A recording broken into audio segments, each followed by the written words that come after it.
C'est pourquoi en guise de conclusion, je voudrais poser 5 questions clés à Moïse Kainerugaba et à tous les autres Banyarwanda. Je voudrais qu'au travers de ces questions clés, qu'ils nous fournissent des documents qui pourraient définitivement mettre fin au débat idiot qu'ils ont provoqué. Première question. Parce que vous répétez à qui veut vous entendre que vous êtes Tutsi du Congo avant même l'arrivée des explorateurs européens et avant la constitution de l'État indépendant du Congo en 1885. Je vous demande alors de nous produire un seul document, parmi les nombreuses archives coloniales belges qui existent, qui ont recensé toutes les ethnies du Congo belge. Je vous demande de produire un document dans lequel on signale clairement la présence d'une ethnie Tutsi ou Hutu sur le territoire congolais. Pour ma part, je vais vous citer 4 documents de référence qui prouvent le contraire. Le premier document, c'est la toute première carte de l'ethnographie du Congo belge qui a été élaborée en 1910 par le révérend Père Muller Ladersu. Cette carte ne signale nulle part les ethnies Hutu ou Tutsi. Deuxième document, c'est le document produit par l'archiviste belge Van der Hoed, qui a publié dans une édition de 1939 des documents relatifs à l'ancien Kivu de 1870 à 1918.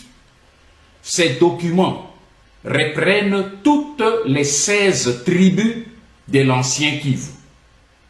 Baolo-Olo, Balembe, Baande, Bagoma, Babwari, Babove, Babembe, Bavira, Bafuliro, Bashi, Bauvu, Baounde, Wanyanga, Bashu, Baswaga et Bahama. Et comme vous pouvez le constater, il n'y a pas dans cette liste ni la tribu Tutsi, ni la tribu Hutu. Troisième document, c'est celui de Gaston Derinderen, professeur à l'Institut universitaire des territoires d'outre-mer.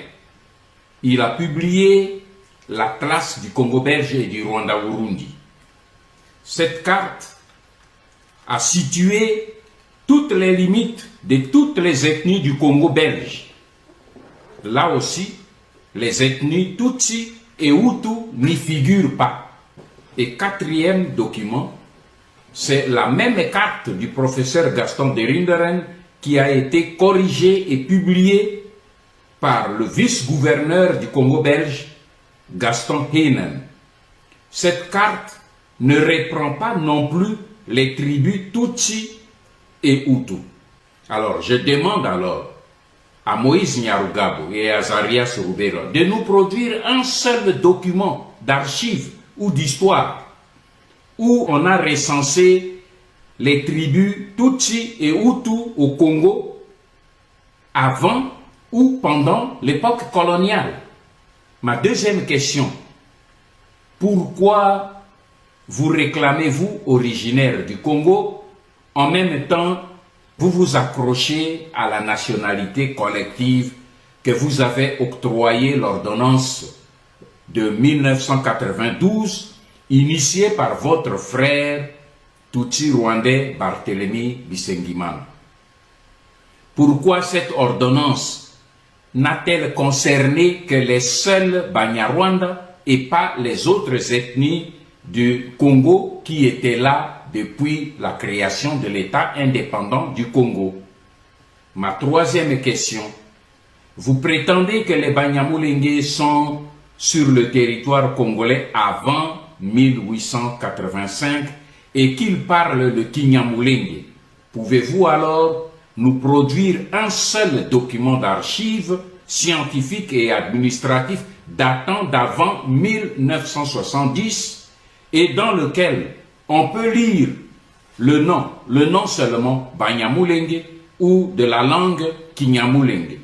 Car nous savons en ce qui nous concerne, nous avons produit des preuves que ce néologisme de Banyamulenge a été inventé par Isaac Frédéric Gisaro Muhoza dans les années 1976.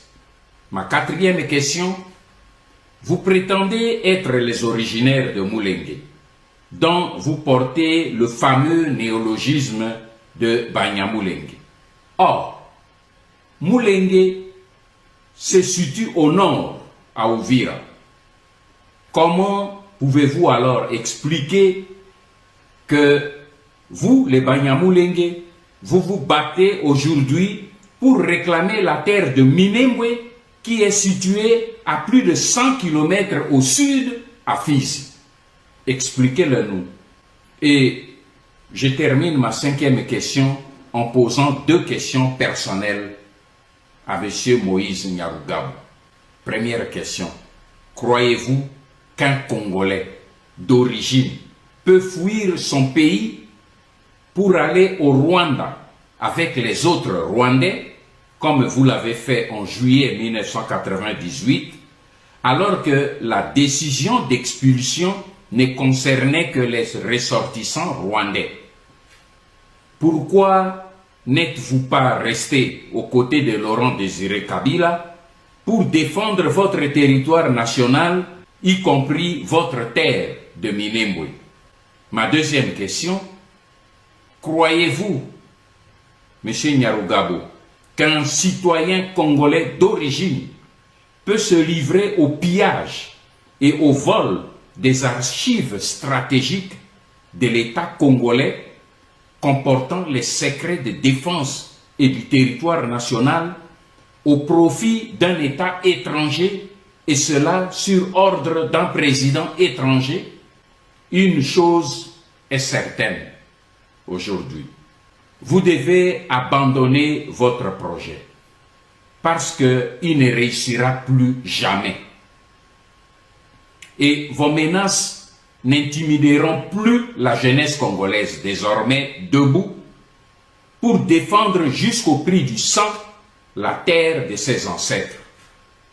Le glas a sonné pour votre occupation congolaise et le compte à rebours qui a commencé ne s'arrêtera pas avant la victoire.